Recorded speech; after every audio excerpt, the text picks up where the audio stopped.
মানবিকতার কারণে ক্যান্সার রোগে আক্রান্ত সোমা দাসের চাকরি বহাল রাখল সুপ্রিম কোর্ট। কিন্তু ফাঁসি দেওয়ার আর এক শিক্ষক ক্যান্সার আক্রান্ত সায়নগামের চাকরি কিন্তু গেল, তিনি চাকরি হারা হলেন। ক্যান্সার রোগে আক্রান্ত, ভবিষ্যৎ কি হবে তার? কথা বলবো প্রতিনিধি বিশ্বজিতের সঙ্গে। বিশ্বজিৎ, কি বলছেন সায়নগাম? সায়নগাম পুরোপুরি ভেঙে পড়েছে। আজকে যে রায়, সুপ্রিম রায়, সেই সুপ্রিম রায়ের পর কার্যত আশা ছিল তার যে কোনোভাবেই সুপ্রিম কোর্ট তার যে আর্জি, সেই আর্জি শুনবে, কিন্তু শেষ পর্যন্ত কোনোভাবেই তার আর্জি না শোনায় কার্যত ভেঙে পড়েছেন। কান্নায় ভেঙে পড়েছে গোটা পরিবার। কিভাবে তার চিকিৎসা চলবে, কারণ প্রতি 3 মাস অন্তর অন্তর তাকে মুম্বাইয়ে গিয়ে কিন্তু ক্যান্সারের চিকিৎসা করতে হয়, এবং চিকিৎসার জন্য যে পরিমাণ আর্থিক প্রয়োজন সেইটাও কিন্তু এখন বন্ধ হয়ে যাবে। কার্যত একেবারে কিন্তু একঘরে হয়ে গিয়েছে এই সায়নগাম। তিনি জানাচ্ছেন যে দ্রুত যেন এই সোমা দাসের মতো দেখা যাক রাজ্য সরকার অন্তত তার পাশে কিভাবে দাঁড়ায়। আমি অবাক হয়েছি, কারণ আমি তো কোনো অন্যায় করিনি, ঠিকঠাক উপায়ে পরীক্ষা দিয়েছি, চাকরি করছি আজকে 6 বছর হলো। আমি জানি না ভবিষ্যতে কি আছে, এইভাবে কেমন করে চলবো। আমাদের সংগঠনে যেভাবে দাবি করেছিল সুপ্রিম কোর্টে, আমরা মেডিকেল গ্রাউন্ডে গত 2 বছর থেকে ক্যান্সারে ভুগছি। আমি আবেদন করব যে সমাজ যেভাবে ছাড় পেয়েছে আমাকেও সেভাবে বিবেচনা করা হোক, কারণ আমার ট্রিটমেন্টের খরচ অনেক, পরিবার আছে। অনেকটাই সমস্যা হবে, কারণ আমার স্বামী নেই, ছেলের উপরেই সংসার। ছেলের ক্যান্সার, 3 মাস অন্তর অন্তর বোম্বে যেতে হয়, ট্রিটমেন্ট চলতেছে। আমরা তো না খেয়ে মরবো। চাকরি চলে গেলে তো ট্রিটমেন্টও হবে না, কি করে ট্রিটমেন্ট করব? একজনের সুবিচার হয়েছে, আমার ছেলের জন্য সুবিচার হয়। সে তো ন্যায্যভাবে চাকরি পেয়েছে। আর এই মুহূর্তে উচ্চ মাধ্যমিকের খাতা দেখা চলছে। এই চাকরি বাতিলের প্রভাব উচ্চ মাধ্যমিকের খাতা দেখায় কতটা পড়বে? কথা বলবো প্রতিনিধি সোমরাজের সঙ্গে। সোমরাজ, এই মুহূর্তে উচ্চ মাধ্যমিকের চাকরি খাতা দেখা কতটা ব্যাহত হতে পারে? কাদেরকে দিয়ে খাতা দেখানো হবে? দেখো, অবশ্যই ব্যাহত হবেই, এই বিষয়ে স্বীকার করে নিচ্ছেন উচ্চ মাধ্যমিক শিক্ষা সংসদের সভাপতি চিরঞ্জিত ভট্টাচার্য। ব্যাহত হবে একাধিক বিষয়ের উত্তরপত্র মূল্যায়নের ক্ষেত্রে। তার কারণ মার্চ মাসের মাঝামাঝি উচ্চ মাধ্যমিক পরীক্ষা শেষ হয়েছে, তারপর উচ্চ মাধ্যমিকের উত্তরপত্র বিভিন্ন শিক্ষক শিক্ষিকাদের কাছে পাঠাতে হয়েছে সংসদকে। যদিও সংসদ বলছে যে বাংলা এবং ইংরাজি অর্থাৎ প্রথম ভাষা দ্বিতীয় ভাষার উত্তরপত্র মূল্যায়ন অনেকটাই শেষ হয়েছে, কিন্তু বাকি যে বিষয়গুলি রয়েছে সেই বিষয়গুলির উত্তরপত্র মূল্যায়ন করতে যথেষ্টই সমস্যার মধ্যে পড়তে চলেছে সংসদ। সেক্ষেত্রে সংসদ প্রথমত রিপোর্ট চেয়েছে বিভিন্ন জেলায় যারা দায়িত্বে রয়েছেন তাদের থেকে, যে কতজন শিক্ষকের যাদের চাকরি বাতিল হয়েছে তাদের মধ্য থেকে কতজন উচ্চ মাধ্যমিকের উত্তরপত্র মূল্যায়নের সঙ্গে যুক্ত ছিলেন, এবং দ্বিতীয়ত যাদের কাছে এই উত্তরপত্র রয়েছে। ওকে ওকে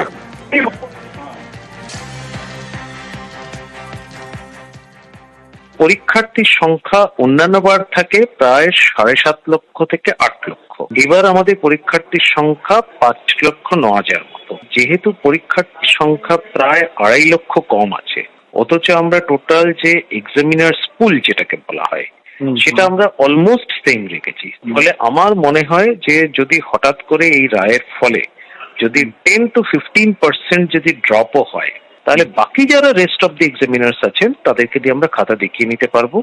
আমাদের যারা রেজাল্ট পাবলিকেশনের যে টোটাল প্রসেস আছে তাতে কোনো অসুবিধা হবে না, পরীক্ষার্থীদেরও কোনো রকম সমস্যা হবে না। এইটা যে কতটা ড্রপ হচ্ছে এক্স্যাক্টলি আমাদের যে টোটাল এক্সামিনার্স পুল রয়েছে, তাহলে তার ভিত্তিতে আমরা তখন ফাইনালি একটা অ্যাসেসমেন্ট করে দেখতে পারবো আমরা কিভাবে তাদের রিপ্লেসমেন্ট কি আদৌ করতে হবে, না যে এক্সিস্টিং যেটা রয়েছে বাকি যারা থাকবেন তাদেরকে দিয়ে আমরা করিয়ে নিতে পারবো। মামাভাগ্নে গ্রাম, আপনাদের মনে আছে নিশ্চয়ই, এই গ্রামেরই বাসিন্দা চন্দন মণ্ডল। কে চন্দন মণ্ডল? মনে পড়েছে, এই চন্দন মণ্ডলের বিরুদ্ধে টাকা নিয়ে কয়েকশো জনকে চাকরি দেওয়ার অভিযোগ। সুপ্রিম রায় আজ নিস্তব্ধ বাগদার মামাভাগ্নে গ্রাম। পাড়ায় বেশিরভাগই মাস্টারি করেন বলে পাড়াটার নামই হয়েছে মাস্টার পাড়া। আজ সুপ্রিম রায় 26,000 চাকরি বাতিল হতেই বাগদার মাস্টার পাড়ায় নিস্তব্ধতা। কেমন রয়েছে সেই ছবিটা জানাবে অনিরুদ্ধ, রয়েছে সরাসরি আমার সঙ্গে। অনিরুদ্ধ, এই বাগদা মামাভাগ্নে গ্রামেরই বাসিন্দা চন্দন মণ্ডল, যার বিরুদ্ধে টাকা নিয়ে চাকরি দেওয়ার অভিযোগ, আর আজ সুপ্রিম রায় এই মাস্টার পাড়াতেই যে 26,000 চাকরি বাতিল হয়েছে তার মধ্যে অনেকেই রয়েছেন এই মাস্টার পাড়ায়, নামই মাস্টার পাড়া। ছবিটা ঠিক কেমন?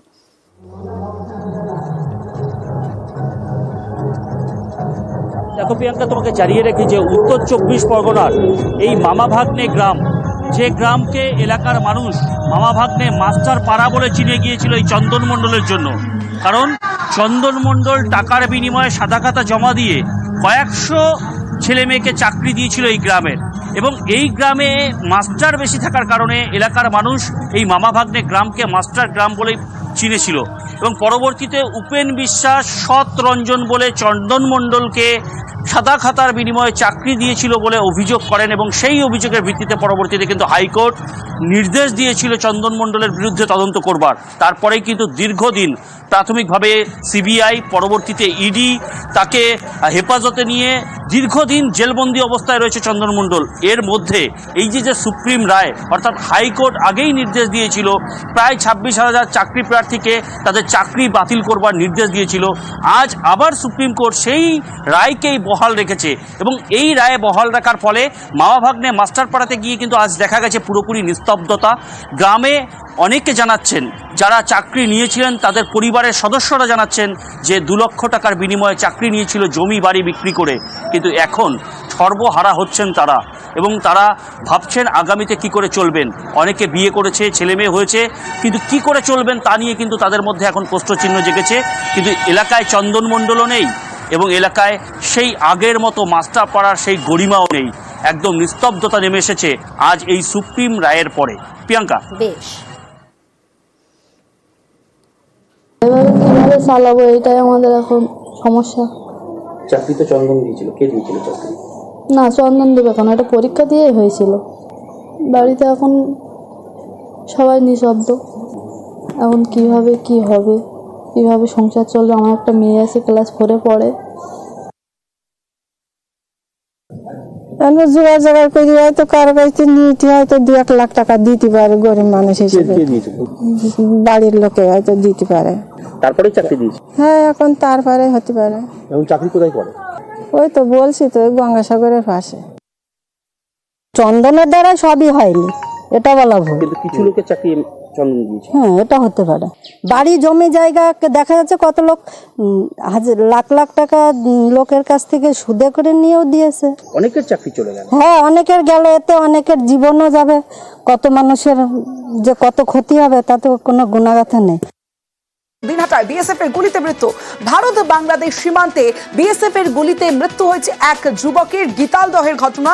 গীতালদহে বিএসএফ এর গুলিতে নিহত এক। সরাসরি চলে যাব, আমার সঙ্গে আমার প্রতিনিধি শুভঙ্কর রয়েছে, কথা বলবো শুভঙ্করের সঙ্গে। শুভঙ্কর, দিনহাটায় বিএসএফ এর গুলিতে মৃত্যু এক যুবকের, কিন্তু কেন গুলি চালালো বিএসএফ?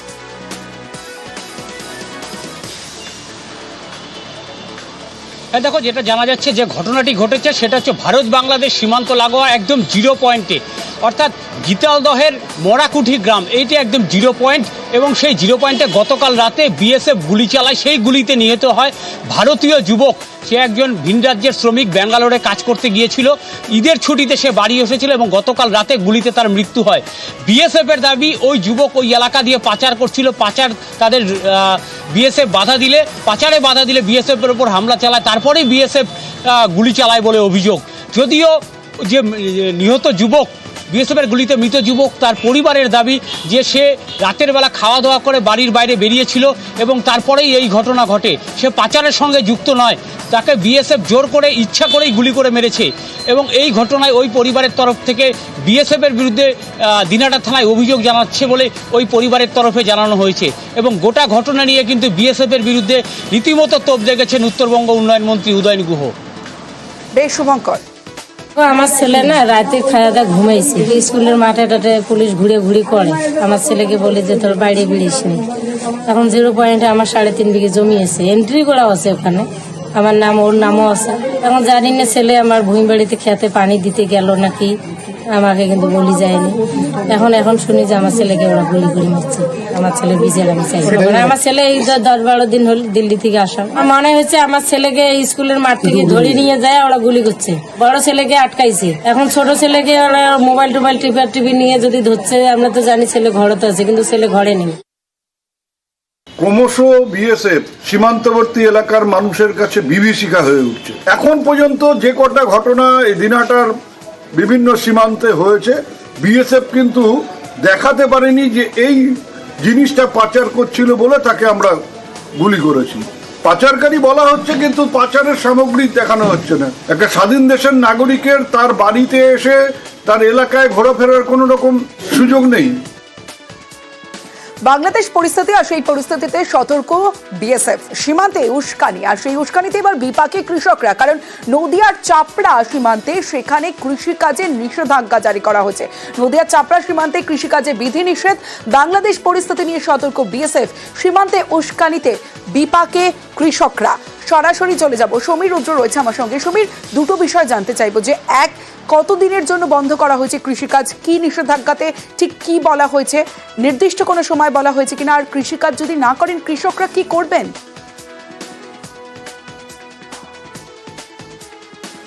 দেখো, নির্দিষ্ট করে কোনো সময় উল্লেখ করা নেই, কিন্তু এখনই এই নির্দিষ্ট দেওয়ার কারণ এখন হচ্ছে পাট চাষের মরশুম।